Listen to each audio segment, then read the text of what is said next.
Welcome to the Rim Break Rodeo. We hope this video helps. In this video, I will explain how to remove an Audi A5 bumper. First, gather your essential tools, including various screwdrivers and a plastic trim removal kit. Always ensure your vehicle is safely parked on a level surface with the engine off.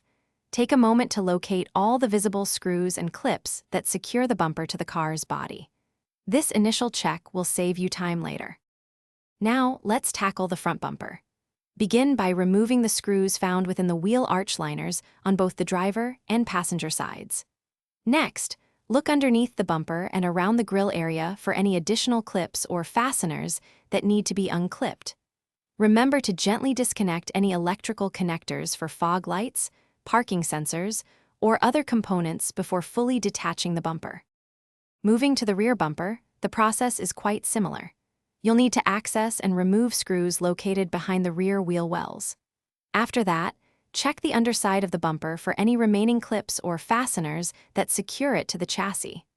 Once all attachments are free, gently pull the bumper away from the vehicle's body, being mindful of any hidden connections or tight spots. For the final removal, it's highly recommended to have a second person help support the bumper as you pull it completely free. This prevents accidental drops or damage. Once removed, store the bumper in a safe, clean area where it won't be scratched or bent. Reinstallation is essentially the reverse of these steps. Don't forget to check the description for a link to the Owala water bottle and other great deals. Take your time, and you'll have your Audi A5 bumper removed and reinstalled successfully. Thanks for watching. Consider subscribing if we helped you.